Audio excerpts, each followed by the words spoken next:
you all for joining us for the New Year, New You coaching series. Let me first introduce you to Reily. Reily is a New York based actor, coach, and teaching artist. Her deepest commitment is to being in connection wherever she goes. As a life and leadership coach, she believes that there is a truer and more beautiful world to be built, and it is so thrilled to partner with clients to be there. Why don't you first introduce yourself to the audience? Tell us a little bit about yourself, and more importantly, what leads you to coaching? Totally. So my name is Reily Hilbert. I am an actor and a teaching artist and a coach. I'm currently based in London, but I grew up in Denver, Colorado, and I moved to New York to go to school. And I studied acting at NYU. My double major was in religious studies because I'm always have been rather interested in the stuff that connects us and connects us to something bigger. And I graduated and started working for the Department of Correction as a teaching artist there. And about midway through my time doing that, I was realizing that I wanted a shift. I know that I want to work with people. I know that I want to work with people who are looking to change their circumstances. And I have been familiar with doing that in the way of changing circumstance through the arts. And part of working in jail led me to an anti-racism group run by the lovely Tyla Fowler. And from there, I learned about coaching because she's a coach and she had coached with accomplishment. And our mutual commitment to anti-racism in the workplace and in education and sort of as a general social rule, driven by great empathy and a desire for people to connect at a deeper level, really allowed me to see the opportunity that could exist in coaching. Okay, and so now I'm actually in grad school in London pursuing international theater practice and performance and an MFA.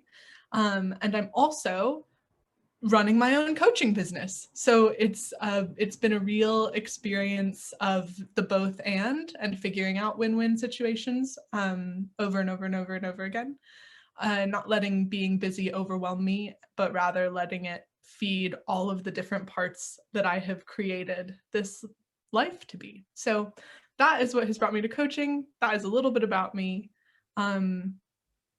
Yeah, I love Sarah Roll, the playwright, and houseplants, and I love my mom very much.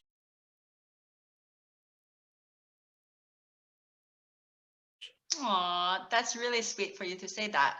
I really like when you say about yes and also a win-win situation. I think most of us, right, live under certain circumstances, right? It's always a trade-off. Is you can have this, but you can not have that. Can you explain a little bit what by having this win-win mentality really give you access to life?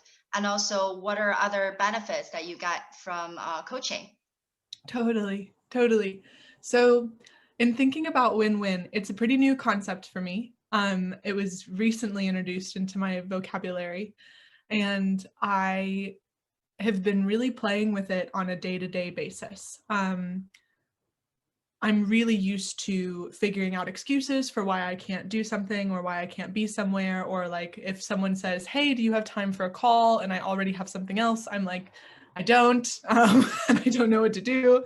And so it's been this real practice of being like, so in the event that a friend says, hey, do you have 15 minutes? And I don't have 15 minutes, I say, well, I do have 15 minutes in 2 hours. Is that like gonna work for you? And if it does, amazing. And if it doesn't, then I say, how about 15 minutes tomorrow? And so the win-win then is I continue doing the thing that I needed to do. For example, in this scenario, it's class. And then I also get to be on the phone with this friend. And it's just, that escalates as circumstances grow bigger. That's really been the crux of coaching so far for me, is distinguishing between things that are unconscious and conscious, and distinguishing between the things that I am automatic to do and things that I want to choose. And I think bringing people to that choice and offering the option for something other than the automatic way of being is probably my favorite part. And Well, why does choosing, right, from a place that's empowering and also that you are at cause, is that important? How does that really create possibilities for anyone to pursue their dreams and the ideal life? Oh, that's such a good question. The prospect of choosing and the process of being in the driver's seat creates opportunities for people to be really aware of the things that they want. And when we're operating from this place of, well, my parents were doctors, so I got to be a doctor, or my God, my grandma said that this is the most important thing in the world, therefore I got to get married, like these sort of places of automatic. And for me, some of those places are, I'm afraid that I'm not going to be lovable. I'm afraid that I'm not going to be a talented actor. I'm afraid that I'm not going to be able to trust people with my full self. And those are my automatic ways of being. And they've been informed by childhood things. They've been informed by stories that I've told myself about those childhood things, right? And this opportunity to then look and say, those are stories. Those are things that happened. I'm healing from them. I'm an adult. I'm safe. And I can choose something else. So I can choose to trust someone. I can choose to believe that I am an excellent actor and that I have something to offer to the world through my art. And I can choose to believe that I am lovable as I am, not that I'm too much, not that I'm not enough. And of course, like those little voices will come and be like, no, but you're not, And then I think that's where like this beautiful place of where acting and coaching intersect. Stanislavski has this idea called the magic if, and he's sort of the father of theater as we know it today, like natural realism and the stage that we understand. And this idea that like the magic if allows us to take a look at, okay, so I'm standing in the wing and I'm going on stage to play Hamlet, right? And I'm standing there and I'm like, okay, I'm Hamlet. I'm Hamlet. And then there's that little voice that's like, no, you're not. You're Reily Hilbert. And I'm like, no, but I am Hamlet, right? And the little voice is like, no, but you're Reily Hilbert. Or in the trauma example, no, but you're not very lovable. And then this magic if, this opportunity for possibility that Stanislavski and coaching suggest is, okay, yes, I'm Reily Hilbert, but if I were Hamlet, I would go on stage and try and bring my father back to life. Or if I were Hamlet, I would go out there and make my mother feel terrible about cheating on him with his brother, right? And so this idea that like then possibility, if I just come from this place of yes, I know. Yes, my dad hurt my feelings.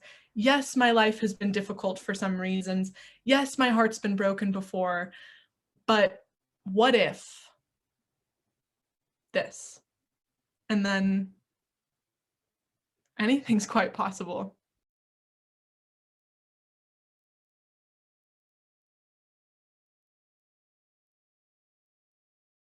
For the audience, how can they manifest their future? And how can they stay closer and truly believe they are the person rather than they have to do a lot of work to become the person that they really is? That's beautiful.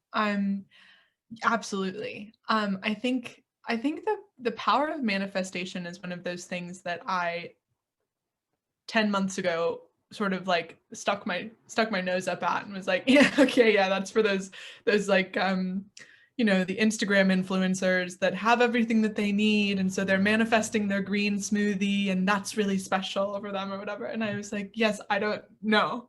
Manifesting is for those people.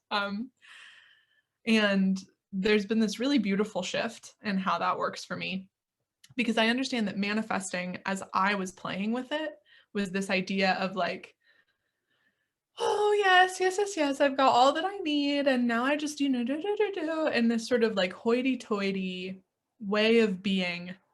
And it felt phony. The idea of manifestation. And so this shift occurred. Actually, it was this tool that I at first was a little bit like thinking of the Instagram influencers and their green smoothies about, is this sort of future vision where you get down to your sweet creative self and your beautiful brain, and just for 3 to 5 pages write out a diary entry a year from today with all of the things that you want in it. I do believe that when we say, this is what I want, and I will do anything for it, the universe rises to meet us.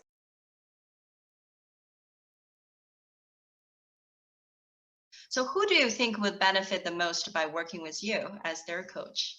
Oh, that's such a good question. I think artists, people who are creative with their lives, and that doesn't necessarily mean only painters, poets, actors. It means in Elizabeth Gilbert's Big Magic, she talks about like living life artistically, living life creatively. And so, like, when I think about you, I think about someone who is not only a profoundly practiced and well-known businesswoman in the finance world, I also know you to be an artist. Like, I know you to be a creative person. And I know you to be interested in like creating your life in a way where you have opportunity to shine like you do. And so those are the people. People who are looking for ways to access that creativity in their day-to-day, people who are interested in pursuing things that move them. So whether that's parenting or tending plants or releasing a hip hop album, I want to stand for that, and I want to stand for them.